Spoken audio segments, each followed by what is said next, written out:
여러분 안녕하십니까? C채널 뉴스입니다. 한반도의 불안한 정세 속에 북한의 대외 전략이 미국에서 중국으로 이동하고 있다는 분석이 나왔습니다. 이에 따라 우리나라도 강경 대응보다 평화적인 방법을 우선시해야 한다는 설명입니다. 나경철 기자의 보도입니다. 북한의 3차 핵실험 이후 한반도는 강경 대 강경이 맞부딪히면서 최고조의 긴장 상황이 계속되고 있습니다.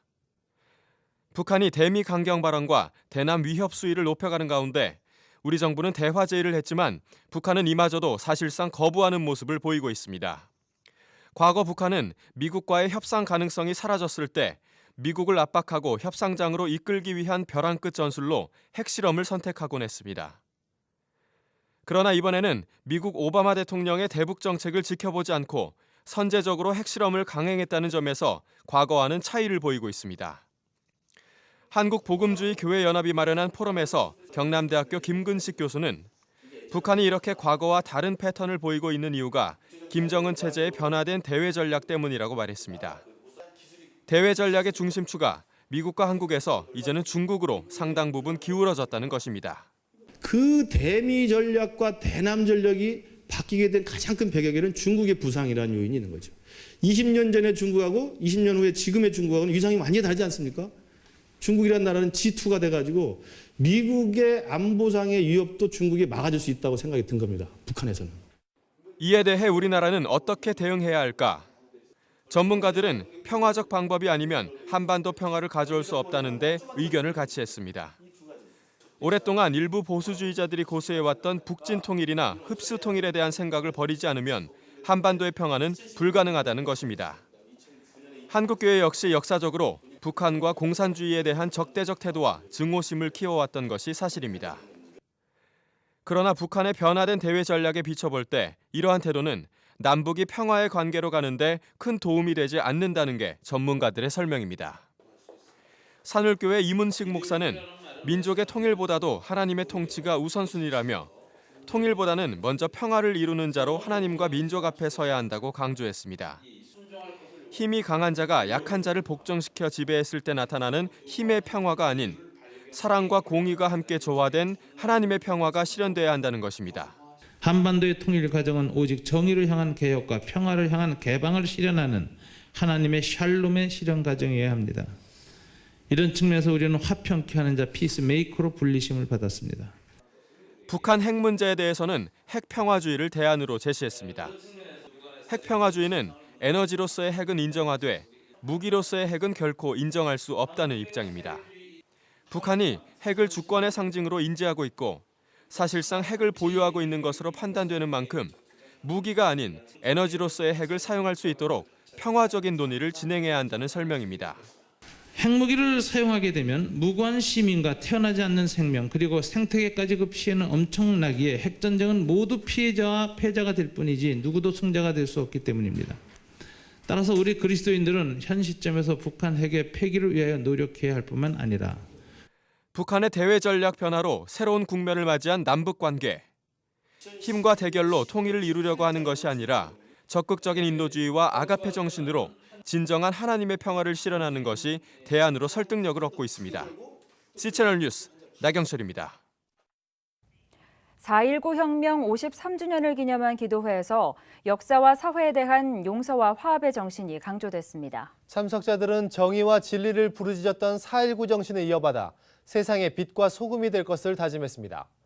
기도회에서 말씀을 전한 한국장로교 총연합회 권태진 대표 회장은 역사적으로 정의를 위해 살던 의인이 오히려 고통받는 경우가 많았다며 그럼에도 불구하고 하나님의 공의를 믿고 용서할 때 새로운 화해와 협력의 시대를 열 수 있을 것이라고 강조했습니다. 한국장로회 총연합회 김정남 회장은 하나님께서 현재 한국교회가 저지르고 있는 분열과 죄악을 용서해 주시길 바란다면서 교회가 먼저 화합하고 4.19 혁명의 올바른 정신을 이어받아 하나님께 귀히 쓰임받게 되길 소망한다고 기도했습니다. 한편 조찬기도회를 주관한 4.19 선교회는 4.19 혁명 기록물을 세계 역사 속에 보존하기 위해 4.19 혁명 기록물 유네스코 세계기록 유산 등재 추진위원회를 구성하기로 하고 발기인을 모집하는 서명운동을 진행했습니다.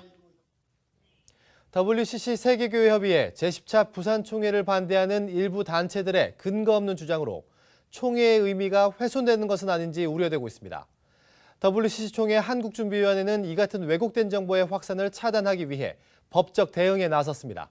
이인창 기자의 보도입니다.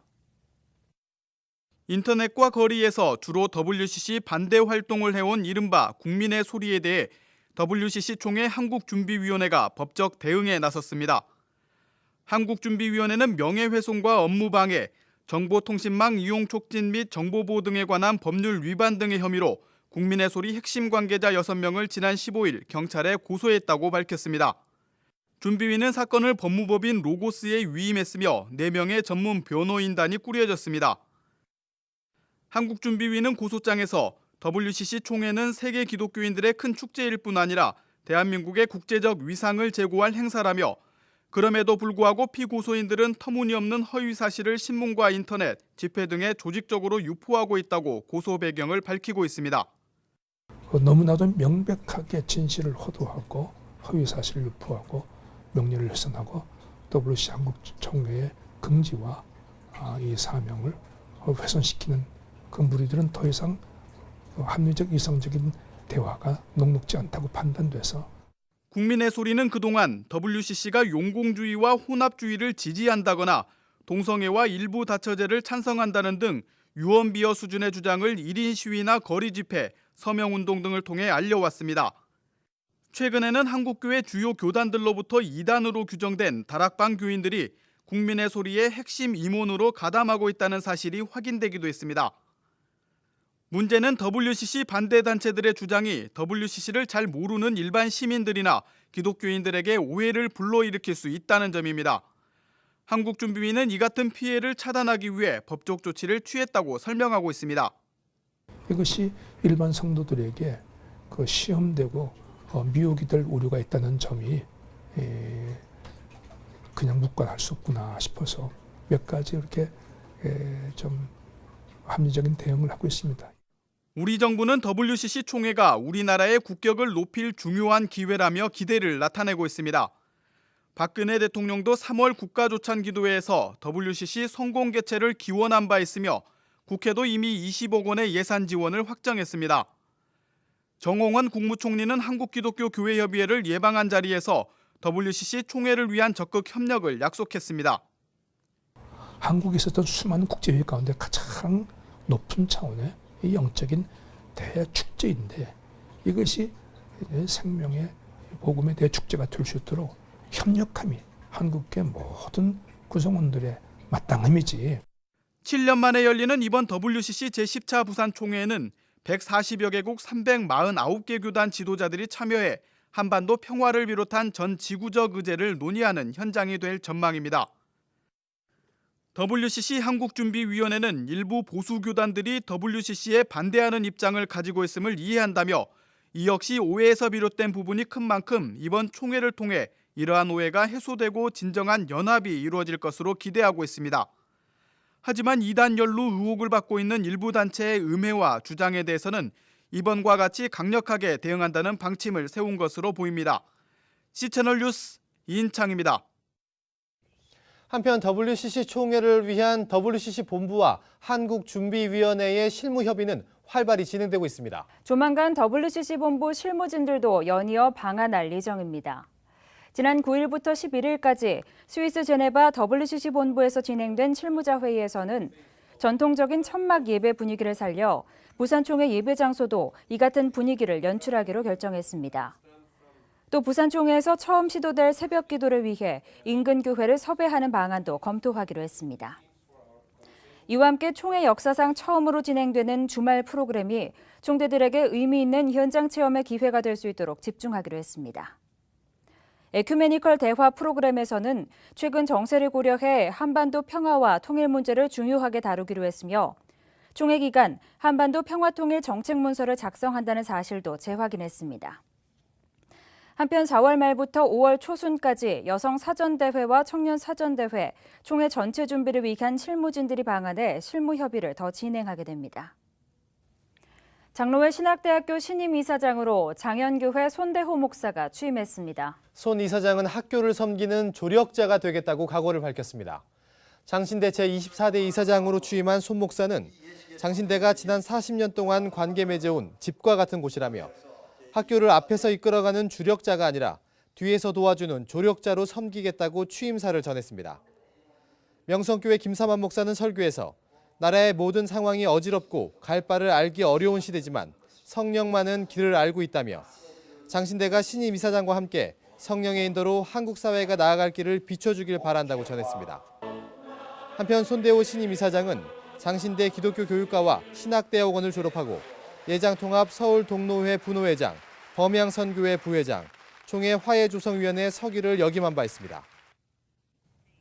미국인 10명 중 7명은 자신을 크리스천이라고 말하지만 신앙의 깊이에는 큰 차이를 보이는 것으로 조사됐습니다. 미국의 기독교 전문 여론조사 기관인 바나그룹이 미국인 42,833명을 대상으로 조사한 결과 70%가 크리스천이라고 대답했습니다.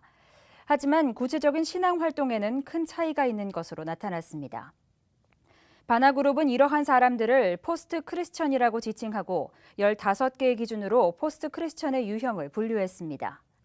이 분류에 따르면 하나님을 믿지 않는다고 답한 유형이 4%, 인생에서 믿음이 중요하지 않다고 답한 유형은 13%였습니다.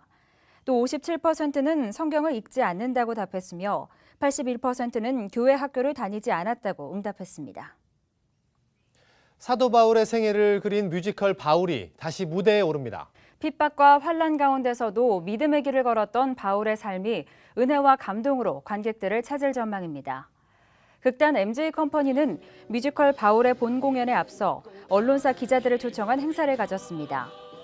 작품은 다메섹 도상에서 회심한 후 26만 킬로미터에 달하는 전도 여행을 다녔던 바울의 삶과 역경을 생생하게 담고 있습니다. 특히 이번 작품은 뮤지컬 마리아 마리아로 대한민국 뮤지컬 작품상을 수상한 최물려 프로듀서와 성천모 연출가, 유혜정 작가가 다시 의기투합해 준비됐습니다. 최물려 프로듀서는 끝까지 신앙을 지키다 순교한 바울의 삶과 여정이 오늘을 살아가는 크리스천들에게 도전이 되길 바라며 작품에 임했다고 전했습니다. 한편 뮤지컬 바울은 지난 2011년 초연돼 3만 명의 관객을 동원하는 등 작품성을 인정받은 바 있습니다. 이번 공연은 4월 19일부터 6월 30일까지 계속될 예정입니다. 이 밖의 뉴스와 날씨를 전해드립니다. 한국기독교교회협의회를 비롯한 교계단체들이 22일 저녁 전쟁 반대 평화 실현을 위한 기도회를 세종문화회관 계단에서 개최합니다. 기도회 참여단체들은 한반도 위기 극복을 위한 해법을 마련하기 위해 공동 협력한다는 방침입니다. 서울시가 서민 자영업자들의 자생력 강화를 위해 4개의 특별 지원 프로그램을 운영하기로 했습니다. 서울시는 생계형 자영업 점포에 대한 교육 컨설팅 지원, 7개 자영업 협업화 사업 선정, 동네 쇼퍼 주치 제도 등을 추진하게 됩니다. 지난 18일 방북이 불어됐던 개성공단 입주기업 대표들이 방북을 재추진합니다. 개성공단 기업협회에 따르면 입주기업 대표들은 20일 오전 남북 출입국 사무소에 다시 모여 개성공단 주재원들에게 생필품 전달을 시도할 계획입니다. 핵 없는 사회를 위한 공동행동이 일본의 핵연료 해상수송을 중단해야 한다고 촉구했습니다. 공동행동은 MOX 핵연료 10톤이 프랑스에서 출발해 일본의 핵발전소로 65일간 운송될 예정이라며 테러단체의 표적이 될 것이라고 우려했습니다. 날씨입니다. 전국이 대체로 맑겠지만 기온은 점점 내려가겠습니다. 겉옷을 잘 챙겨 입으셔야겠습니다. 또 서해 먼바다와 제주도 남쪽 먼바다, 남해 동부와 동해 남부 전해상에서 강한 바람과 함께 물결이 매우 높게 일겠으니 항해하거나 조업하는 선박들은 주의하시기 바랍니다. 아침 기온은 춘천이 0도, 강릉 3도를 기록하겠습니다. 낮 최고 기온은 서울 14도, 광주와 전주 17도까지 오르겠습니다. 바다의 물결은 남해 동부에서 4m까지 일겠고 동해 남부에서도 4m까지 일다 점차 낮아지겠습니다. 주간 날씨입니다. 당분간은 약간 쌀쌀한 날씨가 계속되겠습니다. 주말에는 충청도와 남부지방에서 비가 또 내리겠습니다. 뉴스를 마칩니다. 시청해주신 여러분 고맙습니다.